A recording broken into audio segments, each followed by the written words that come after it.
Ra lấy bông. Tôi với bà không có nói chuyện với nhau. Sao vậy? Giận cũng 3 giờ rồi. Sao giận? Thì lấy về. Lấy gì kệ tôi. Ủa thì lấy về em lấy cho. Tôi giờ khúc mặt khúc này. Lấy gì nè?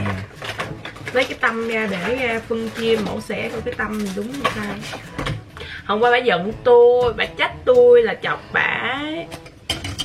Trời ơi, để yên coi, chải đầu coi. Má mày thấy tông giọng nó không? Nó làm em tao mà nãy giờ tôi tưởng nó làm bà má tao đó. Chải đầu cho. Thì chải đầu thôi. Thường Phi này để chải đầu nó bới tóc, trang điểm rồi. Nét nó kìa. Cái áo thun này nè, tao mua trong chuyến đi Mỹ, mua Sida 10 đô. Nó kêu mốt đi Mỹ mua cho nó. Cái áo mày đang bận của ai à? Chị mua tặng em. Còn đôi giày mà nó đang mang. Chị tặng em. Ngày hôm nay tôi làm cái vlog này để chúng tôi đi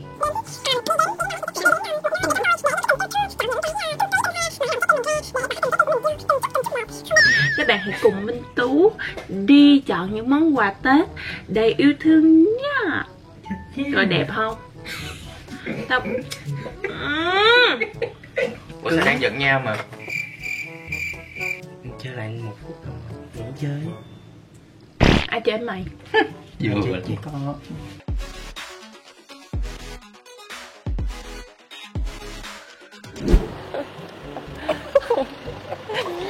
Xin chào tất cả các bạn. Hiện tại Minh Tú đang có mặt ở quận 2, một cái tiệm bán chậu tên là Tròn Tròn. Tại sao Minh Tú biết thì Minh Tú search ở trên Facebook mấy ngày vừa rồi để đi tìm những cái chậu đẹp để mà Minh Tú có thể mua chậu và mua cây rồi trồng lại, rồi gửi những cái món quà đến với những người mà Minh Tú thương, những người Minh Tú mà đã giúp đỡ hỗ trợ cho Minh Tú suốt một cái năm 2022 vừa qua. Thường á là người ta sẽ tặng hoa, nhưng mà bản thân của Minh Tú quan điểm cá nhân thôi nha, mình thích tặng cái gì đó mà có thể để lâu hơn một chút xíu nữa. Hoa thì Minh Tú thấy nó được vài ngày nó đẹp thiệt, nhưng mà được vài ngày thì lại kiểu như mình lại bỏ đi á, thì nó hơi phí. Mình Tú muốn chọn những cái món quà mà có thể để lâu hơn 1-2 tháng, cho nên bây giờ mọi người cùng đi với Minh Tú nha. Thấy cái bài rồi hoa giấy giùm bây giờ vô cái đoạn không biết. Đêm đêm người mùi hương, mùi hoa sứ Hoa sứ má ơi. Hi, xin chào các bạn. Hiện tại mình đang ở đâu? Cái gì tròn tròn chuyên bán các chậu, nhưng mà chậu nhìn rất là hay ho, nhìn rất là đẹp, mà giá cả thì tất nhiên cũng mắc đó. Nói giỡn chứ cũng không quá mắc so với những cái cách, những cái họa tiết, những cách người ta làm thì cái giá này nó vừa phải để mua. Nếu mà những bạn nào thích trang trí nhà mình bằng những cái chậu nó nhìn nó nghệ thuật một chút xíu, nhìn nó có nhiều thẩm mỹ một chút xíu. Bạn mình muốn hỏi mấy cái chậu mà để trồng cây tắc á. Chậu để trồng cây tắc. Mà đừng có quá bự, vừa thôi. Nó giống như trong trên cái hình vườn của các bạn úp á. Cỡ này thôi, một cái cây mà có thể để lên bàn á. Tại vì em phải tính cái trường hợp mình chở được á, cái kia nó nặng lắm, hiểu không? Với lại mình nhỏ thì người ta trồng cái cây để lên bàn được. Bí quyết mua cây là mua chậu trước rồi mới mua cây. Chậu nó quan trọng mà, mình phải tính được là mình muốn người ta đặt cái nó ở đâu. Ví dụ em muốn đặt những người mà người ta có không gian nhỏ như bàn làm việc, cái chậu của nó rất là bự, đâu có để lên được. Còn để mấy cái nhà vườn thì mới là chậu bự được. Chị thì muốn tặng những cái món quà mà người ta có thể để ở ngay, ví dụ như bàn làm việc, cái chỗ không, bàn làm việc, ngay cái chỗ mà trước khi đi ra vào một cái shop á, nó có một cái quầy người ta để lên được. Chị thích tặng một món quà gì á mà người ta nhìn thấy, dễ nhìn thấy thì người ta sẽ nhớ. Mình nhìn á, khi đi ra đi vô người ta nhìn thấy quà thì nó sẽ tạo thành cái thói quen của người ta, sẽ nhớ được cái món quà đó là đến từ ai. Em thấy nãy giờ em có thấy cái mini nữa đó.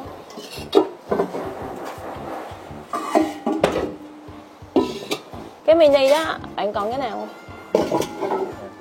Bây giờ trồng cái cây nhất mạc hương. Ê, cái này á là làm bằng cái gì vậy bạn? Nó là bằng đất nung, nhưng mà ở cái lớp bên ngoài này á, nó gọi là họa tiết men sôi. Là trong lúc mà cái bình này nó được nung lên, nó còn đang sôi cái lớp đất nung á, là người ta dùng một cái tấm vải lưới người ta ạt vô thì nó sẽ ra được những cái họa tiết như thế này. Là của công ty mình làm đúng không? Hay là mình nhập của người ta? Là công ty của bạn đó hả? Bạn là chủ của công ty không? Không, mình không phải là chủ, mình nhân viên đó. Là công ty của bạn làm. Thì nó giống như cái họa tiết mà Atlantis ở dưới biển á. Ăn mòn. Đẹp không bộ? Này axit ăn mòn. Đúng rồi. Con khùng nữa. Trong nail của tụi em cũng vậy đó anh.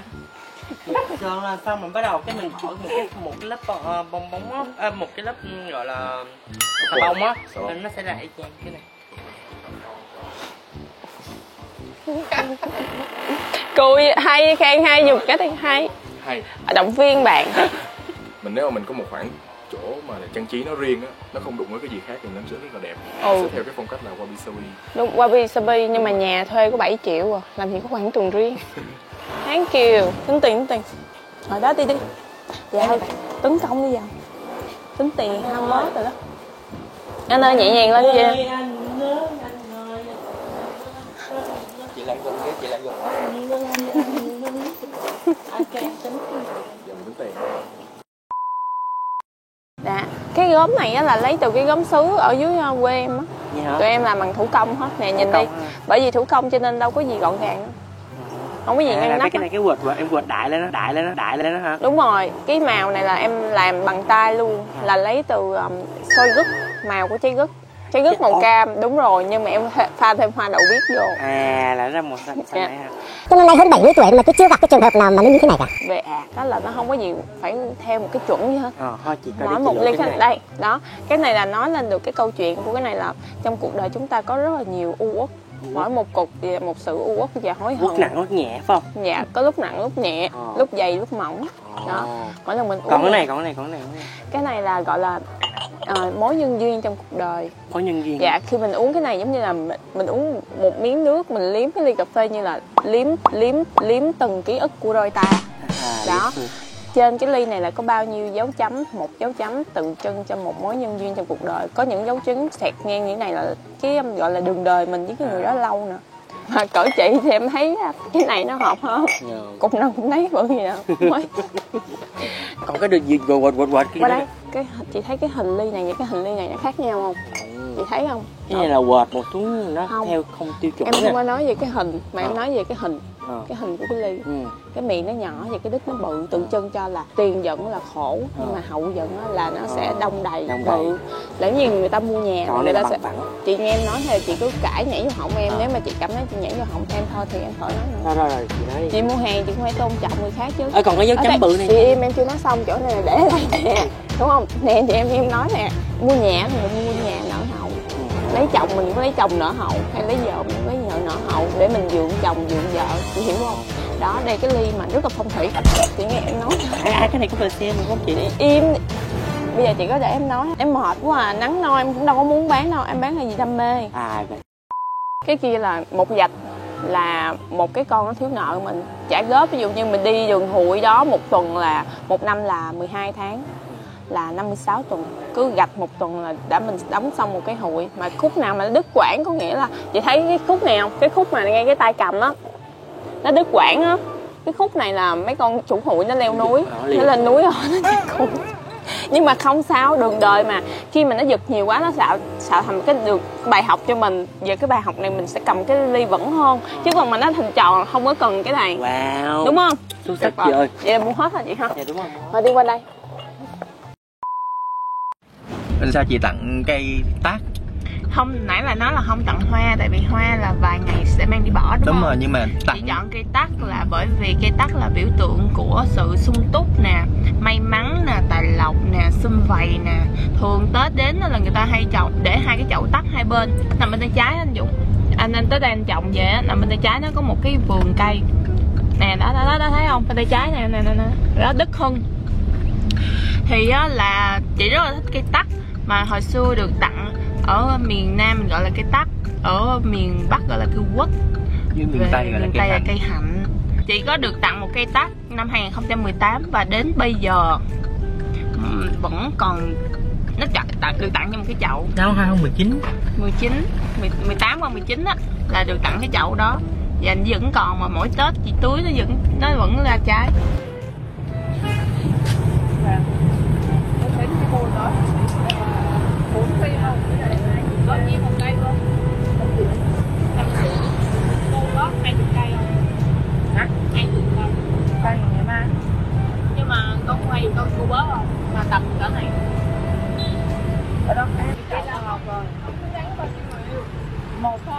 đâu. Sao vậy? Chung thủy thôi. Chung thủy nhưng mà phải đi qua nhiều người, phải có nhiều trải nghiệm.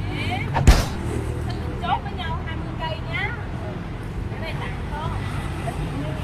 20 cây đi tặng cái này đó. Tặng cái này á, con treo ở ngay phòng ngủ con để con có ước sẽ được lấy chồng.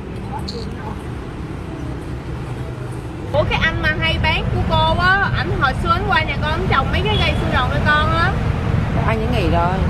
Cô cho lên đường à? Nó vậy nó lấy vợ rồi. Hèn chi, ảnh có nguyên cái vlog ở trên vlog của con lúc Covid á. Kêu về lấy vợ làm gì? Ai đâu mà lấy, trồng cây ai đâu mà lấy, ông nói gì đó. Vợ lấy vợ rồi. Mà vợ mới sinh con rồi. Nghe dữ vậy trời. Vậy tại sao con 30 năm mà vẫn chưa ai cưới con? Không bằng gì cả, không bằng nào. Đây, trong lúc cô đơn năm nay mới chia tay bạn trai thất tình, xin tặng em một món quà đêm đêm, nếu cô đơn quá hãy cầm vào. Em không dám nhận à.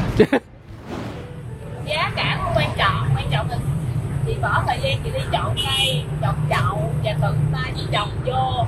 Rồi một hồi nữa phải đi mua mấy cái liễn gắn vô nữa. Cái này là món quà mang giá trị tinh thần nhiều hơn là giá trị về vật chất. Và chị hy vọng những anh chị bạn bè nào nhận được món quà này thì sẽ cảm nhận được sự lời cảm ơn của Minh Tú. Còn anh chị nào mà không nhận được là yên tâm là Minh Tú cũng có những món quà khác cho mọi người nha. Mỗi một người bạn mà Minh Tú chọn tặng một cái gì đó thì Minh Tú sẽ để tâm nhiều hơn là người ta cần cái gì, người ta thích cái gì và cái món gì người ta sẽ cảm thấy yêu quý hơn.